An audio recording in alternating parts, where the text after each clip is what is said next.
Crosswind chaos in Paris-Nice. What was supposed to be a sprint stage turns into absolute mayhem. GC riders all over the place. They head south and then go southeast towards Provence, but we don't have Provençal weather today. There is the wind, the Mistral blowing, but cold and windy conditions, wet as well. A few Category 3 climbs, but it's a flat sprint finish in theory. Visma Lease bike lose Jonas Vingegaard this morning, wouldn't start the stage. A day for the hard men like Mads Pedersen. I tried to piece together what happened before the stage from the photos. Breakaway of Gachignard, Cavagnard and a Truba from Caja Rural, and it looked like Soudal Quickstep were controlling for Tim Merlier, their sprinter who's already won here. But then when coverage started, Visma Lease bike had 6 men in a front group coming off a descent, and it's the man in the yellow jersey, Matteo Jorgensen, who was sending it down that descent and is on the front right here. We see some red jerseys behind.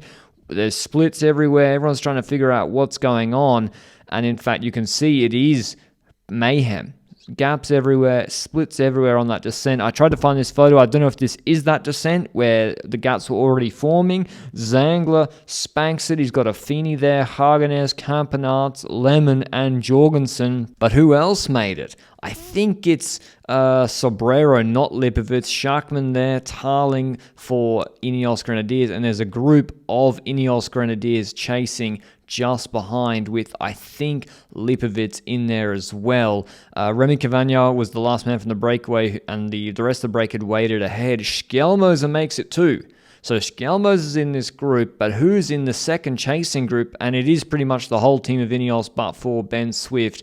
And importantly, Mads Pedersen as well, and another Bora Hansgrohe rider, which I'm thinking is Lipovitz. So no Almeida, no McNulty, no Lenny Martinez, Tejada, Champoussin, all these guys who've been really strong on the uphill finishes. Those gaps, which were maybe small on the descent, are becoming huge now on the flatter section as the teams assume the crosswind echelon formation. The black rain jackets make it virtually impossible to figure out who's who, except for the lead groups who have the yellow helmets and the red rain jackets for the Ineos Grenadiers. And it's danger time for those groups behind. And immediately, with Jorgensen trying to cajole Schachmann to chase, but he's got Tim Merlier behind, it's problematic for those groups because Visma got the leader here. They got trucks like a Feeney and Hagenes that can pull all out. Jorgensen himself is a truck. You've got Bora represented with the white jersey, Lipovitz with a teammate. And once we get to Ineos as well, they got their own selection of trucks to choose from. And also teams got a sprinter.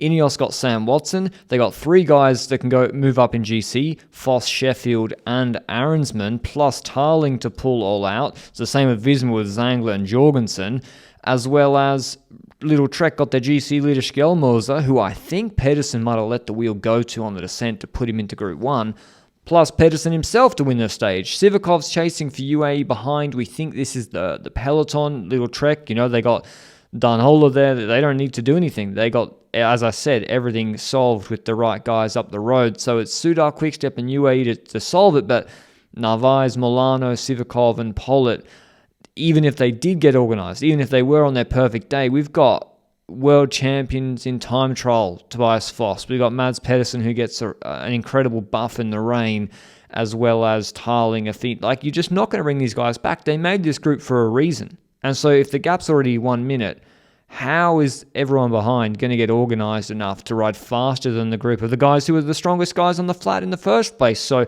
with the cars going past, it must have been pretty demoralising for the group behind. Quickstep gave up after about 25 Ks to go, more or less. And the question was, how much time would this group take? I mean, would Pedersen sit on for a bit to ensure he has the stage win? Romeo losing time, Castrillo losing time. You see Milano, Oliveira, and McNulty actually pulling for UAE. So not the day that Almeida and McNulty would have hoped for, especially as maybe with the mountaintop finish, which is amended tomorrow, they take out the climb beforehand. They were maybe thinking to roll Jorgensen, who has limited mountain support in the absence of Jonas Vingegaard. But the Soudal Quickstep car as well coming through was kind of the sign that it wasn't happening for that group. Lenny Martinez would lose 8 minutes. He was in a third echelon, and while the cars were able to refuel the guys up ahead, it looked like it was going to go out even further. When you see splits and gaps opening up in the chase, it's pretty clear that it's not going to be Tim Merlier's day either. So eventually Soudal quick-step stop. There's an intermediate sprint coming up on the top of a hill. I think Sobrero and Lipovic, this is just beforehand. Maybe they were talking about how best to play it. I've been very impressed with Lipovic. I mean, he's a latecomer to the sport compared to some other guys, and this is not an easy race to manage, Paris-Nice. There's lots, I mean, look how many riders, experienced riders, missed this split, and Lipovic makes it in the white jersey. Really, really impressive. So he's looking good for a podium so far. Jorgensen takes the full 6 seconds, with Schelmoser taking 4 and Lipovic taking 2 at that Boney sprint, and they pretty quickly get themselves back together again with Tarling and Ineos pulling all out. So not the day for Astana. Their boys were looking really good uphill, Tejada and Clément Champoussin. I mean, we still have Oran tomorrow. As I said, there's snow predicted, so they took out Le Col Mien, so they didn't have to do a freezing descent. But now to the stage win. They got a huge gap to play with. 150, Sam Watson's there, who's looked sharp so far this season. But Visma kind of lock it down with Ineos. There's very technical roundabouts, wet, etc. Hagenez pulls all out from 3Ks to 1,500 to go. But you see Schachmann, who's not pulled all day because Tim Merlier's behind, he starts a flyer here under the Flamme Rouge to try, and you're not going to beat, obviously, Pedersen and Watson and Zangler, obviously, in the sprint.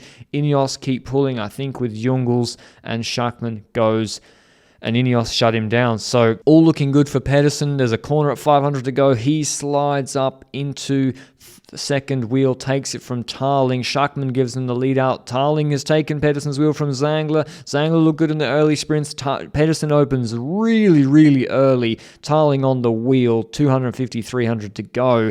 Maybe too early, as Joshua Tarling, not known for his sprint prowess, starts to come out of the wheel but isn't able to make it. Sam Watson started a bit too far back. Pedersen wins as he was supposed to. He's so good in the rain, so good in these sort of stages and echelons. Ahead of Josh Tarling, Sam Watson third, then Zangler, Sobrero, Sheffield, Schelmoser, Jorgensen, Schachmann, Aronsman. Here's what the Dane had to say after the stage. When you saw the conditions this morning, when you saw the rain, when you felt the wind and saw the profile, did you feel that today could be your day?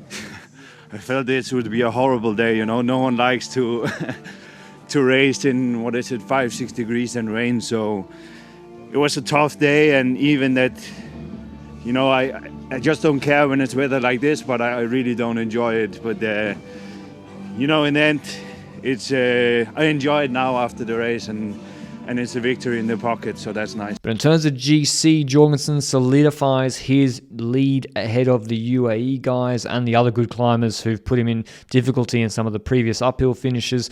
Lipovic and Schelmoser looking good on the podium. Almeida loses nearly 2 minutes, as well as McNulty, so it's maybe they can go for a stage tomorrow, but you never know. Paris-Nice, as I said, it ain't over till it's over.